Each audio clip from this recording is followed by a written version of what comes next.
What's up, everyone? We're back with more Great Ace Attorney. Let's kick things off, shall we?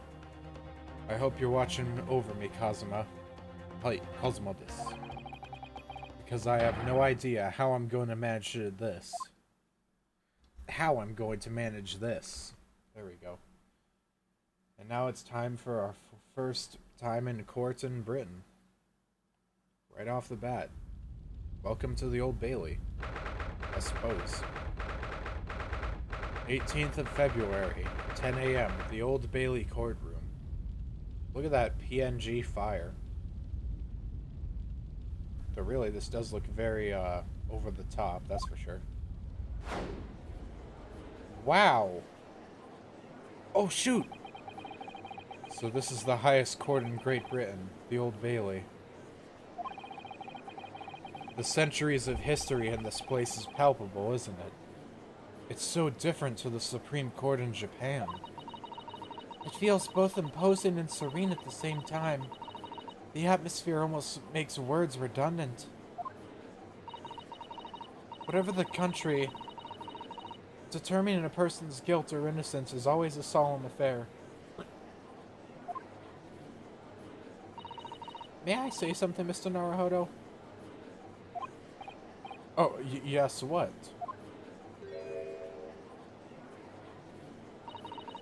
Your eyes look ready to pop out of your head again. I know, but I just can't help it. Oh my god, look at that dude. Oh my gosh, Santa Claus! Kris Kringle! Ho, ho, ho! In the name of Her Majesty of the Queen, I hereby declare this court to be in session. We are here today to determine the guilt or innocence of Mr. Magnus McGilded. I now call upon the counsels for the prosecution and defense to declare their willingness to proceed. Oh god, what type of voice do I give this man? Obviously, he's got to be like the main prosecutor for this game. I need to give him a voice that I can handle for like this entire game, probably.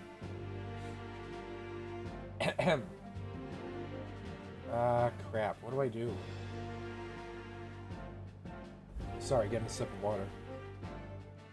The prosecution is fully prepared. That must be the Reaper of the Bailey. Also, I love how it hasn't been acknowledged, but we do have Kazuma's sword on her hip, which is real cool. We have Kadama. He really does look fully prepared to dispatch his next poor victim to the underworld. Counsel for the defense, you appear to be Eastern. Do you speak English? Huh? Oh, yes, of course, sorry. But he asked if the defense was ready. And I couldn't be further from ready if I tried. Those eyes please me, Nipponese. They shroud your fear, your doubt, your trepidation. They run wild, clinging to some phantom notion of courage. The quintessential look of a sacrificial lamb. A cold shiver just ran down my spine all the way to the tips of my toes. Now, Mr. McGilded. Ho, ho, ho. Merry Christmas. Yes, my lord.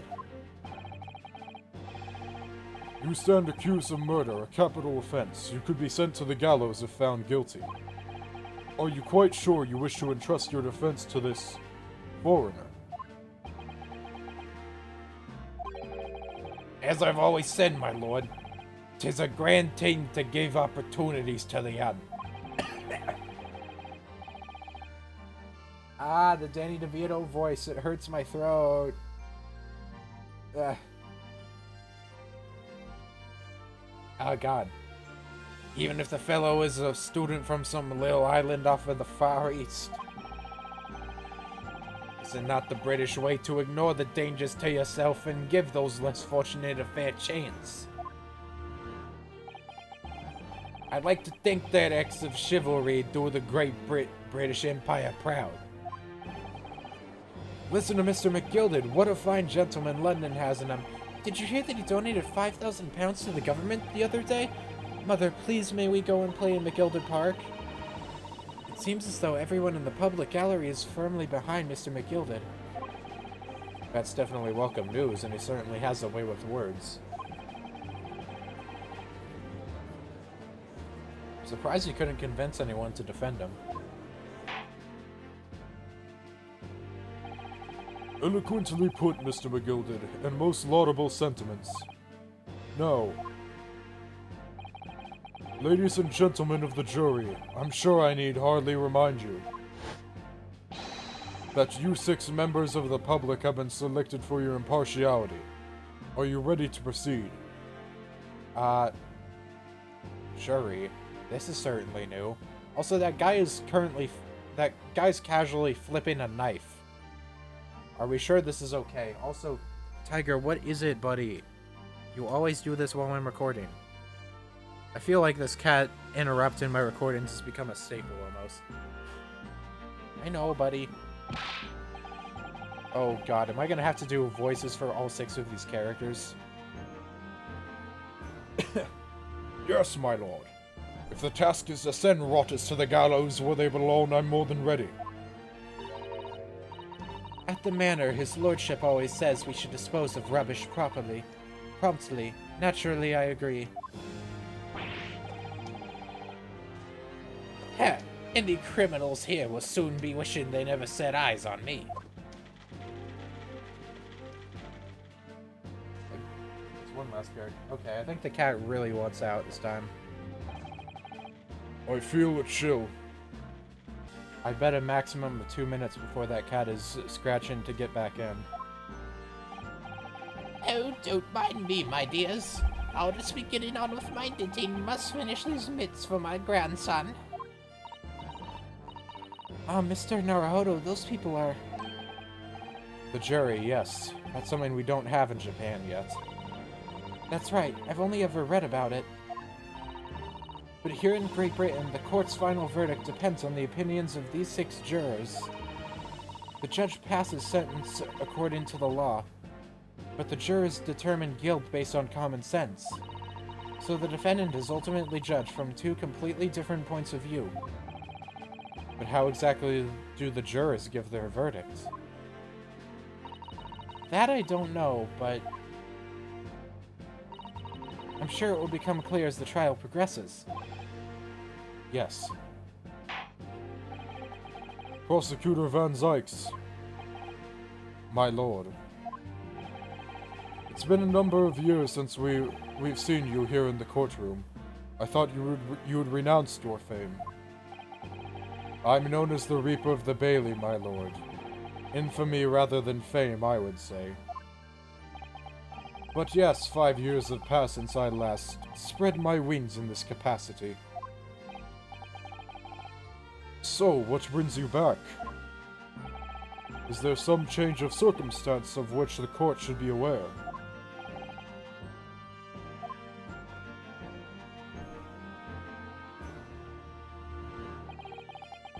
I leave that to your imagination, my lord. So the Reaper has been out of action for 5 years. Why did he have to choose today of all days to make a comeback? Don't lose heart, Mr. Naruhodo. As you wish, sir. The court nevertheless welcomes your return. Now then, opening statements, I think. A summary of the case, if you please. Certainly, my lord. As your lordship is aware, this is a case of overwhelming simplicity. You must be the only ones in here who aren't aware. The incident took place in the late evening, 3 days past. The hour was some minutes after 10. I think you're looking too high, dude. I don't think your eyes are matching with what you're looking at. Like, I think you're looking at your hands and that's being generous. The victim was a maker of building bricks known in the community as Thrice fired mason. Sorry, thrice? He was a very accomplished craftsman. The bricks he fired were said to be almost indestructible. Oh, damn. The victim's corpse was discovered in an omnibus in service of the streets of London at the time. A dagger that had been thrust into the victim's abdomen is believed to be the ultimate cause of death.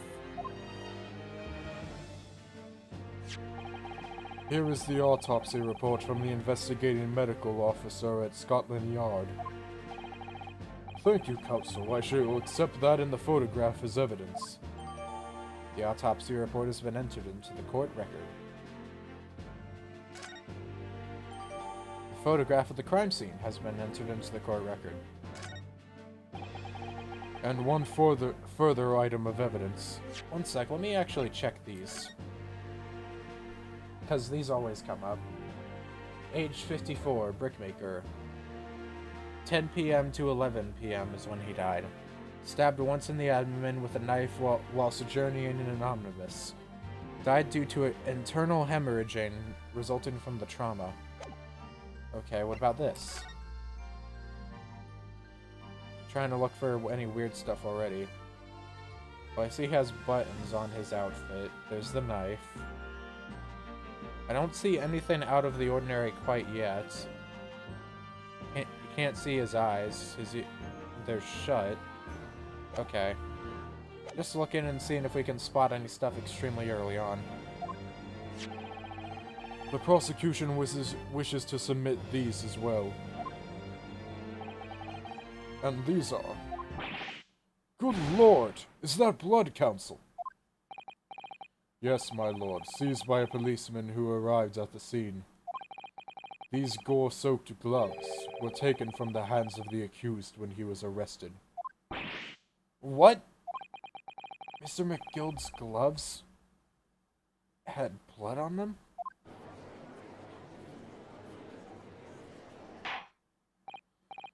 Yes, I will accept these as evidence as well. Leather gloves. There's a blood stain on the right glove. How did I get into this? I'm backed into a corner before I've even started. Continuing.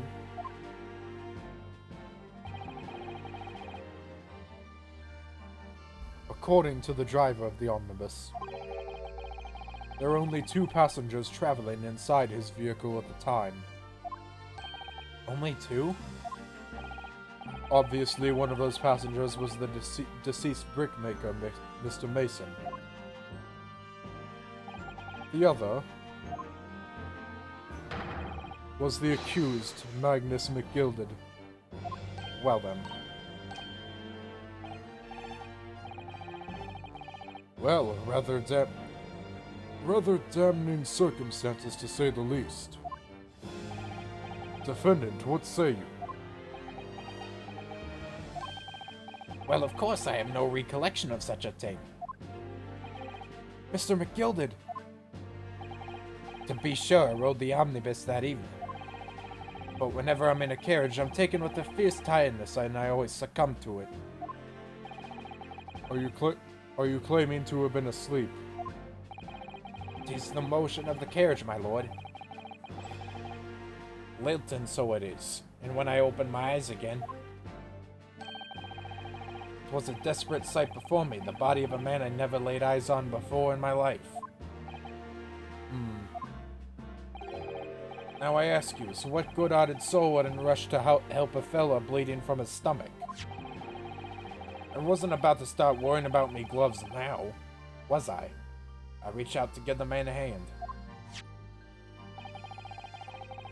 So the blood got onto the gloves then, after the man had been killed. Unfortunately, that statement of the driver's is only the beginning. What? That's not all of it. There were multiple witnesses to the precise moment at which the brickmaker was fatally stabbed. Oh no. Order, order, order! When the killing took place, only the victim and the accused were inside the carriage. And there were witnesses to the crime. This is not just a case of compelling evidence. It's the nail in the coffin for the accused.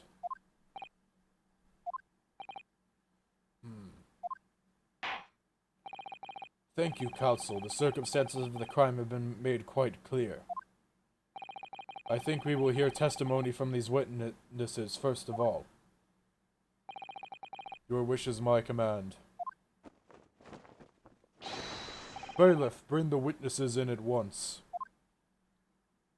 And this dude certainly has a certain style to him. Three whole witnesses, damn. Witnesses, your names and occupations. My name is, well, everyone calls me Beppo. I drive an omnibus in the East End. Bruce Fairplay. I'm a banker in the city. My name's First. Lady First. I, make hats for gents. Lady First. I think I get that one. That's a joke I get. Let's begin by confirming the facts. 3 days ago, at a short time after 10 o'clock in the evening, all of you present in the stand were in an omnibus and witness to the aforementioned incident. Is that correct? Yes, sir. Quite right. Yes, sir. That's right, sir.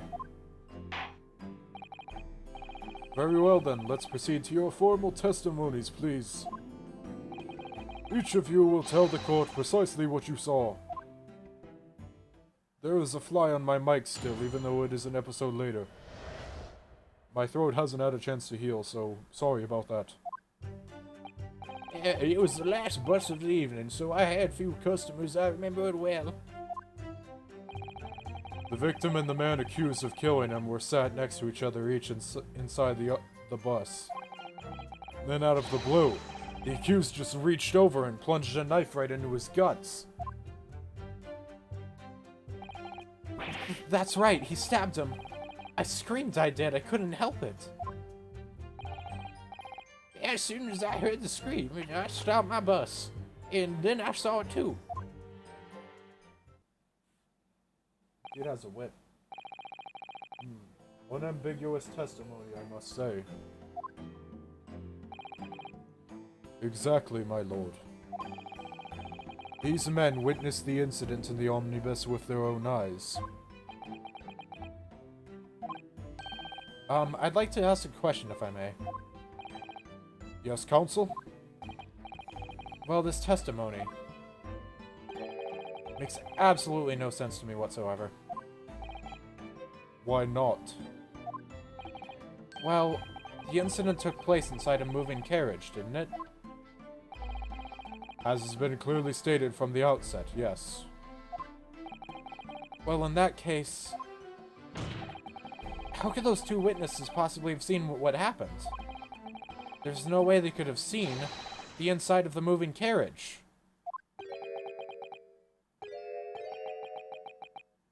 I feel like we said something very stupid.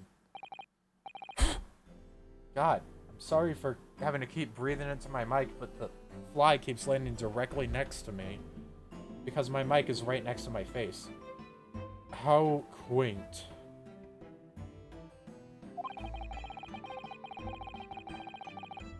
I'd read that civilization in the Eastern Island nations was a good century behind our own. But you're here in London yourself. Are you really so ignorant about our omnibuses? Huh? Tell me, my Nipponese friend, have you ever traveled in an omnibus? Well, no. We, only arrived in London this morning. No matter. I've arranged for us all to see for ourselves the actual scene of the crime, that is. What do you mean? The actual scene? How? A carriage is designed to be moved, after all. Presumably you understand that much. Yes. The omnibus in which this bloody crime took place is here today in this very building. Here? What? The entire carriage? Bailiff. Dramatic hand point. Bring forth the stricken omnibus. Omnibus? I just say omnibus because it sounds more in line. Wow. How did you fit that through the doors? So that's an omnibus. The omnibus. I can't believe they could bring something so enormous in here. Great Britain's courtrooms are amazing. I mean, I guess the door is wide enough. As you can see, the omnibus is pulled by 2 horses and can carry up to 8 passengers.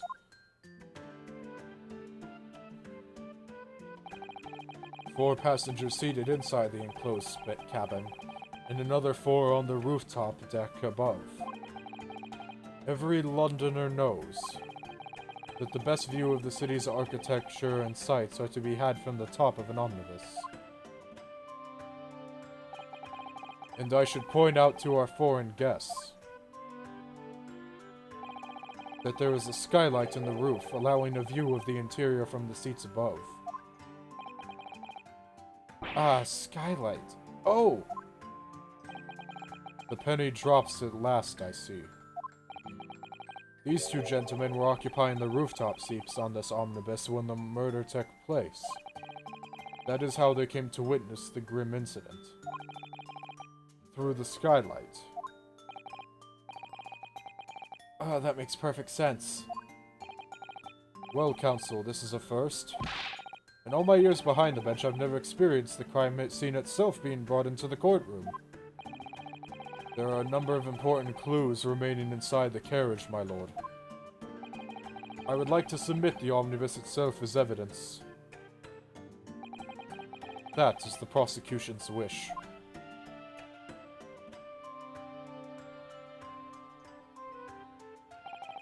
Very well, I see no reason why not. Man, I give 2 similar voices to them. Maybe I should go for something more out and wacky with the judge. This omnibus is hereby formally accepted as evidence.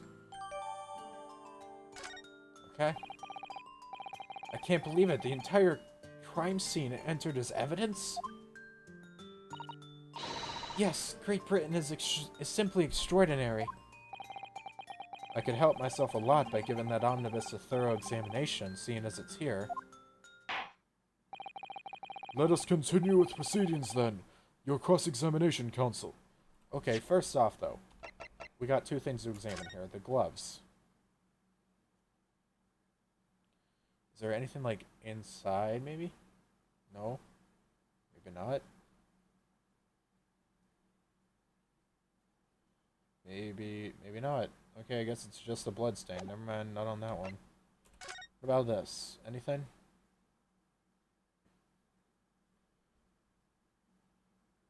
Excuse me? Phoenix Wright Omnibus, what? Well, that was certainly unexpected.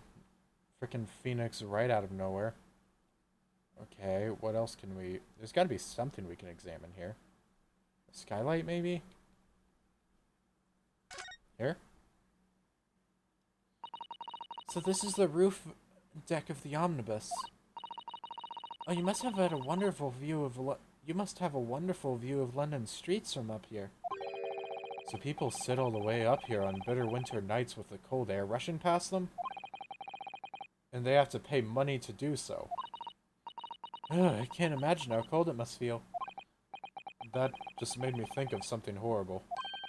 Can you imagine being dragged around the city in the freezing cold as a punishment? Perhaps that is the real price you pay to stay out late. I like how you can actually see like a... You can see like a butt imprint up here. Of course I would notice that of all things. Here's the skylight. Here, yeah. You can certainly see inside the carriage through this opening, that's for sure. And you can see the blood stain. Yes, and there's a lamp in the enclosed cabin. So I'm sure the witness would have been able to see quite clearly. That's not good for us. There seems to be a latch of some type on it, though. Maybe that'll come up later. But yeah, if... depending on where the two passengers were sitting, if they were sitting in the back, they would easily be able to see the blood stain and ergo be able to see the crime scene. But what if they were both sitting in the front or something? That might be something we could use to attack.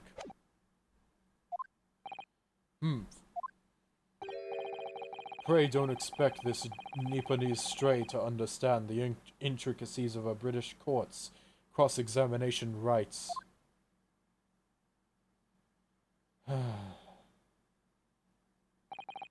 Alright. My first cross-examination in a British court. I already messed up a line. Shit. Focus, Ryunosuke. Focus. Cross-examination. What the witnesses saw. Yeah, it was the last bus of the night, so I had a few customers I remember well. Alright, what you got? Yes, I think it was sometime after 10, wasn't it? Oh, yes, sir. That's right, sir, yes. It was so cold it was freezing, in fact. You had 4 passengers on board at the time, is that correct? Yes, that's right, sir. Not all traveling in the same parts of the bus, of course, no. And there were no other passengers where the incident took place. No one alighted, for example. You're quite right with that, sir. No other passengers like that, no. So nobody fled the scene of the crime, then? I have to say, the boss insists on a run-in, he says. He does. Every evening, that last bus of the day. But I do wonder sometimes if it's altogether worthwhile. It's sorry to say. What do you mean by that? Well, what with it being so cold and everything. And only making 20 pence on the run, you see. Yes, I spend that much at the pub on the way home, just trying to warm up again. I see. The victim and the man accused of killing him were sat next to each other inside the bus. Hold it! And you saw them through the skylight on the roof of the carriage. That's right. When you sit up on the top deck, the window's right there at your feet. If you're sitting in the back, that is. There was a lamp on inside, so I had a pretty good view.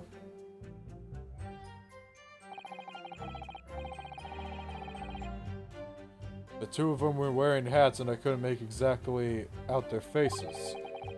But there's not a shred of doubt in my mind that it was Mr. McGilded. How can you be so sure? That was a very confident table slam. I'm proud of you, Ryunosuke. Well, how can I put it politely? Mr. McGilded is a gentleman of rather small stature. I couldn't have mistaken him for anyone else. Let's not forget that when the vehicle came to a halt, the only people inside the enclosed cabin were the deceased Mr. Mason and Mr. McGilded. There is no room for doubt here. Oh, I really wish there was. Then out of the blue, the accused had just reached over and plunged a knife right into his guts. Hold it! You actually saw the moment it happened? Didn't I already testify to that? Or a fair dinkum hard-working city banker's not considered trustworthy these days. Oh, no, I didn't mean that. This is no good. I've really got his back up. Perhaps you could just tell us what you saw in a little more detail, if that's... My lord. Show number 3. What is the meaning of this? My mind is made up, my lord. Completely and utterly made up. Made up about what? I need this guy seems kind of like slime bally. I need to get like a voice down for him, like, hey, I'm a cool guy or something like that. I don't know. I don't like the stinking rich. Never have. They're always up to something or other that they shouldn't be. Every one of them. And that little leprechaun of a man is no exception. Well, he can't fool me. Huh? There's no point wasting time listening to any more of this. That's my opinion on the matter, anyway.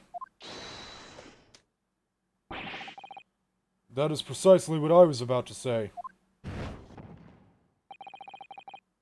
As the foreman of the jury, it's my duty to set a good example to my fellow jurors. Wow. I have no idea what's happening. What is happening here? Let me see. Ah, yes, it seems that's how the members of the jury give their verdicts. With fire? Seems very dangerous. Apparently, yes. White for innocent and black for guilty. As the 6 members of the jury make up their minds about the case, one by one, they each cast a ball of fire into the great scales of justice as we saw a moment ago. So if those enormous scales fall completely to the black side, does that mean... Let's do our very best to make sure that doesn't happen. Oh, now I'm even more worried than I was before. Very well, the court acknowledges the changes in the jury's stance. Counsel for the defense, please continue with your cross-examination. This is a nightmare.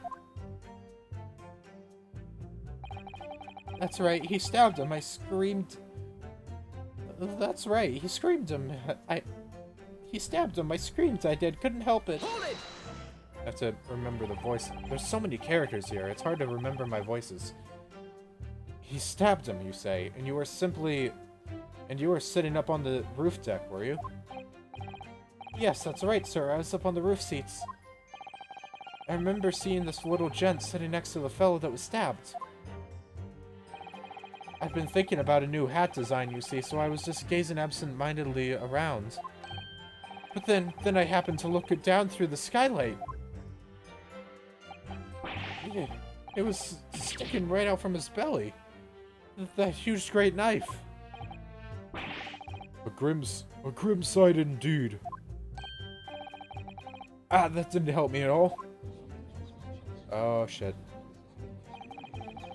Jury look like they're even more convinced my client did it than they were before.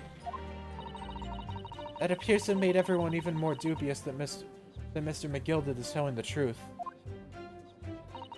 If only we had some evidence to counter their suspicions. Mr. First. Yes, sir. Is this the knife you saw? Oh, good grief, yes, that's it. The very one, sir. Is that... Yes, counsel. This is the blade that was driven into the victim's belly like a stake through the heart. You would know, Mr. Vampire. That is a blade of considerable size, counsel. It is, and furthermore, the scabbard is emblazoned prominently with a certain initial.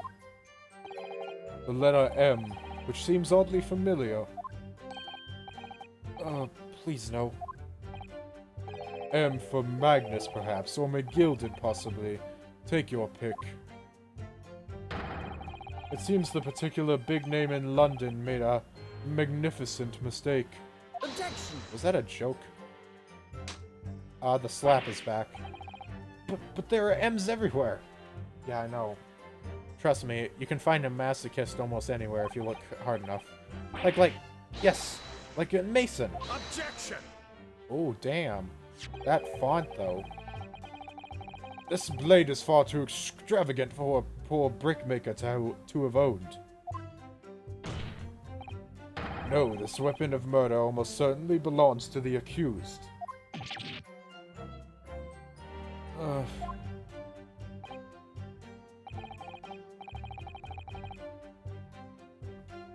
Not conclusive, but certainly compelling, counsel.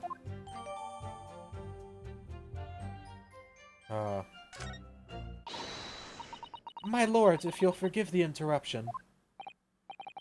Juror number 2, go on. Mr. McGilded is a pillar of society and the gentleman, and the gentleman's word shall be sacrosanct. However, uh-oh. Those of us in service know we must accept hard truths. Wait, what are you about to do? Dispose of the rubbish. Oh, shit. No. I don't wish to cause offense, but I do like to eradicate all traces of filth and grime. Which one? Uh-oh.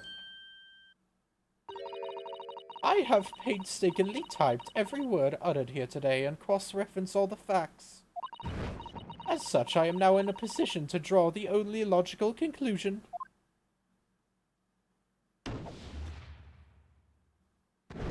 Bye-bye. We did. Not again.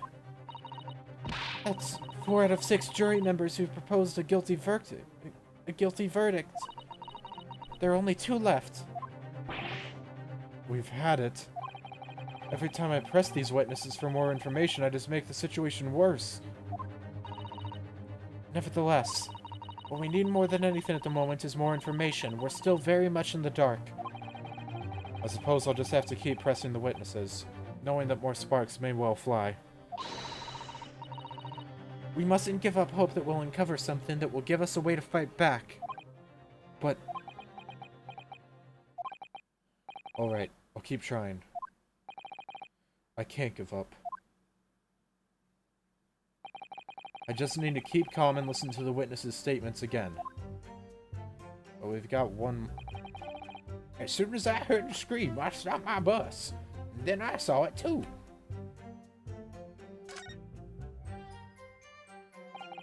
Alright, so when it happens... Oh, shoot. Whoops. Can't give up. I just need to keep calm and listen to the witnesses' statements again. Alright, so when it happened, the only 2 people in the enclosed cabin area were the victim and the defendant. And so help me, 3 whole people witnessed the man I'm trying to defend due to the deed. I don't like to be pessimistic, but we do seem to be in a rather difficult situation here. What am I supposed to think here? Is Mr. McGilded really innocent? Or could it be... Before reaching to conclusions, our first task should be to gather information. Yes, you're absolutely right. Let's listen to those witness statements again, a little more carefully this time. Okay, I didn't press on the 4th, or the 5th. Hold it! This is the last one. What exactly did you see? Oh, well, sir, that'd be the passenger, sir. Yes, collapsed on the floor, he was. And by the passenger, you are referring to the victim, Mr. Mason the brickmaker. I think we found the contradiction. And the other passenger had that knife in his hand, like this. By the other passenger, obviously, you're referring to the accused, Mr. Magnus McGilded. And then he plunged it down like this, stabbing the other person in the belly. What? My lord, I wish to speak. Yes, juror number 5, do I take it that you too? As the master of the London Guild of Coachmen, the idea of a murder being committed in one of the city's carriages is utterly abhorrent to me. Would it be right to make a decision before hearing all the facts, though, I said to myself. But I've heard enough now. The horse is bolted, as they say. No, please, just keep an open mind a little longer. Get up now, Silver Blaze. The finish is in sight. Oh, brother. Bro is a long-standing member of the guild, and I trust what the man says. Oh, thank you, sir. You're too kind, sir. This is too unkind, sir. Wait a second. Are they supposed to be impartial? The coachman clearly has frickin' attachments to one of the witnesses. Like, how is that impartial? Which now means that 5 jurors agree to condemn this man.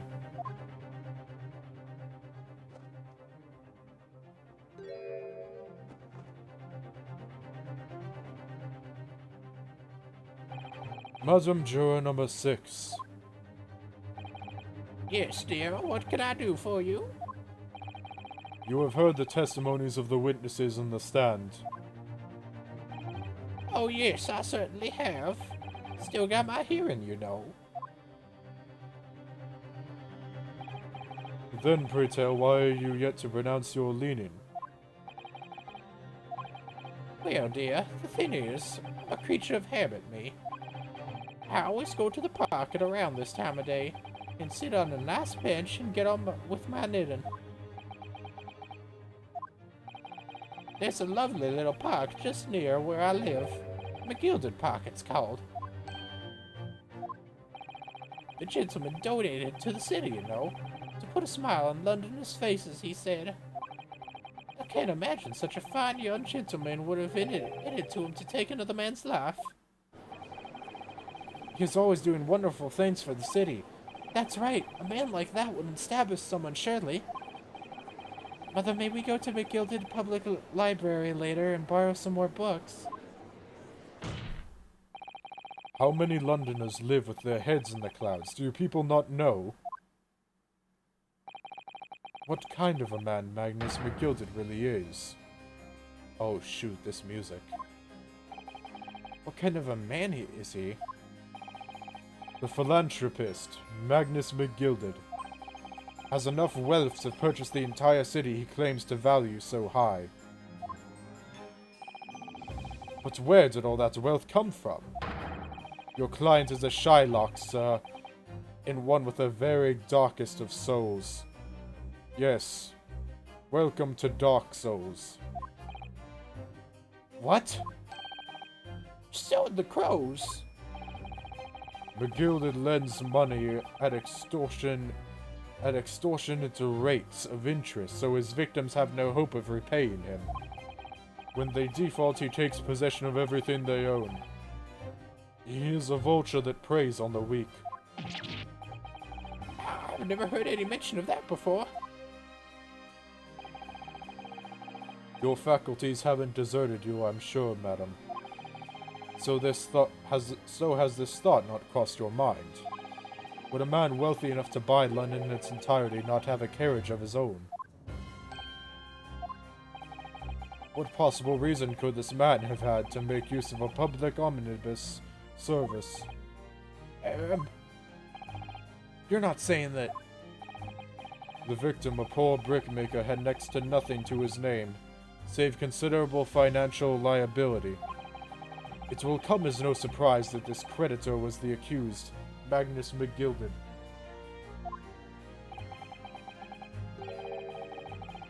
But let it also be known that the very day Mr. Mason was killed was the final repayment day for his debts. Good gracious! The brickmaker was destitute. He had lost his house. He had not a shilling with which to repay his debts. And in the end, this pitiful soul had the very last thing he owned taken from him, his life. By the merciful philanthropist pretender, Magnus McGilded. I don't believe it. Hold it! Sato. If I might add something briefly. Mr. Sato. You claim that the victim had been lent money by Mr. McGilded, but where is the evidence to support your claim?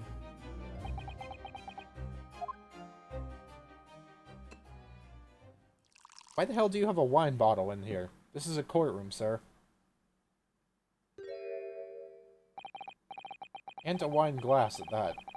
Pray forgive the discourtesy of filling my hallowed chalice in a court of law. Aha, there it is! Lord Van Zyke's hallowed chalice! How can this be considered acceptable? But I find myself in unexpectedly good humor. I had heard ladies from the Far East could show great courage. but I didn't expect to experience it myself. As judicial assistant to the defense, I'm simply doing my job. What a pity that your display of courage is in vain. This is the debtor's ledger, which details all monies loaned by the accused. You will find the victim's name clearly recorded inside. Oh.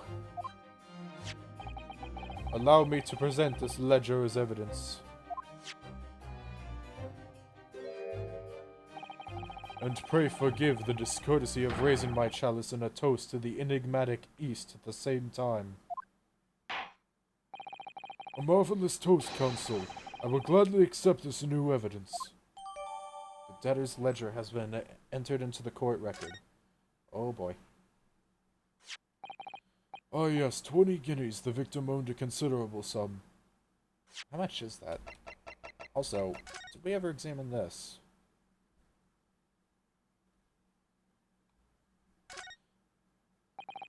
An ornate letter M. Undeniably Mr. Magnus McGilded's initial. And it's beautifully gilded, too. It must be very valuable, I should think. Ah! What is it? Look at this M. If you turn it upside down, it becomes a W. This could change everything. A W?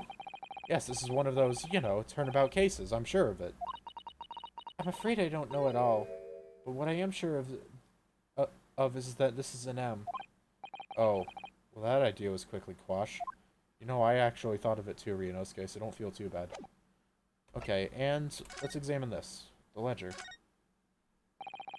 This portfolio must contain all sorts of secrets of London's gentry. Oh dear, do you really think we ought to look inside? Well, it's not as though any of London's gentry It's not as though we know any of London's gentry personally, is it? Apart from our great detective friend, perhaps. Actually, I wonder. I assure you will not find Mr. Sholm's name inside. Well, let's see what we find. You never know. Maybe Sholmes is in here.